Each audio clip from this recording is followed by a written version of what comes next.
Hello दोस्तों, जेकॾहिं असां वटि ॿ सेंटेंस अची वञनि, ही सेट इट अ चेयर, ही जम्प्ड इन द रिवर। जेकॾहिं असां खां पुछियो वञे त छा इहे सेंटेंस सही आहिनि, असां 100% चवंदासीं जी बिल्कुलु इहे सही आहिनि, लेकिन 100% इहे ॿई सेंटेंस ग़लति आहिनि। आख़िर इन में छाजे लाइ ग़लति थिया, इन में कहिड़ो लफ़्ज़ आहे जंहिंजे करे इहे सेंटेंस ग़लति थी विया आहिनि। चलो हाणे सही सेंटेंस ॾिसूं था। ही सेट ऑन अ चेयर, ही जम्प्ड इन टू द रिवर। जी बिल्कुलु इन जे ही लाइ असांजा मथियां सेंटेंस ग़लति आहिनि। मथे सेंटेंस में जेको असीं इट जो इस्तेमालु कयो होसीं, इहो असांखे आन में इस्तेमालु करणो हो। हेठे सेंटेंस में असीं इन जो इस्तेमालु कयोसीं, जॾहिं त इन खे इन टू में इस्तेमालु करणो हो। जेकॾहिं तव्हांजी इंग्लिश ग्रामर या इंग्लिश लैंग्वेज में इहे निढियूं निढियूं मिस्टेक्स आहिनि त अव्हांखे परेशान थियण जी का ज़रूरत ई नाहे।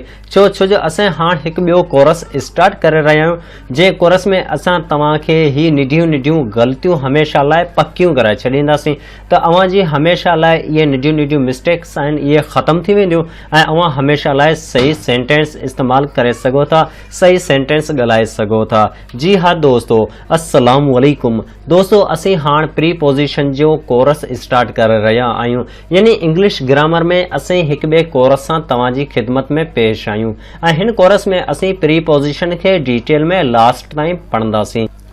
जीअं त प्रीपोजिशन हिकु पार्ट ऑफ स्पीच जो काइंड आहे, लेकिन असीं पार्ट ऑफ स्पीच में प्रीपोजिशन खे लास्ट ताईं डिटेल में न पढ़ियो होसीं, लेकिन हाणे हिन कोर्स में असीं प्रीपोजिशन खे लास्ट ताईं डिटेल में पढ़ंदासीं ऐं अव्हां जूं निढियूं निढियूं मिस्टेक हमेशह लाइ ख़तमु करे ऐं उन्ही खे असीं दुरुस्त करे छॾींदासीं।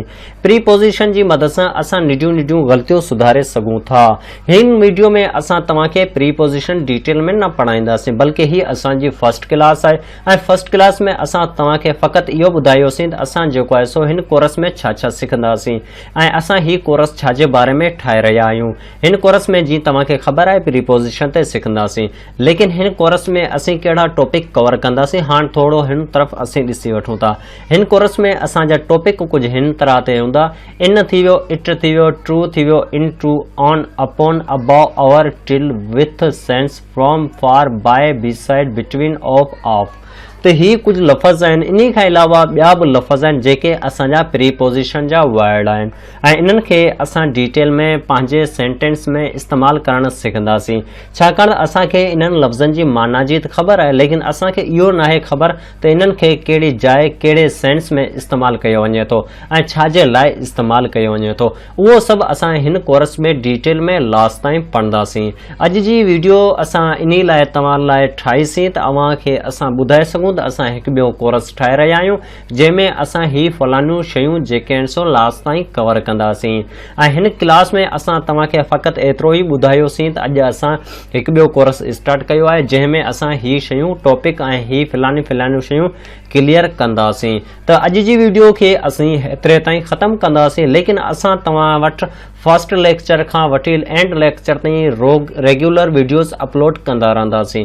यानी कि प्रीपोजिशन जी असांजी फर्स्ट लेक्चर हाणे ईंदो, जेको असांजी नेक्स्ट वीडियो हूंदी, जंहिंमें असां प्रीपोजिशन जा कुझु वर्ड डिटेल में तव्हांखे क्लियर करे ॿुधाईंदासूं ऐं उन्हनि खे असां डिटेल में तव्हांखे पढ़ाईंदासीं त इन्हनि जो इस्तेमालु असीं कहिड़ियुनि जायुनि ते कंदा आहियूं।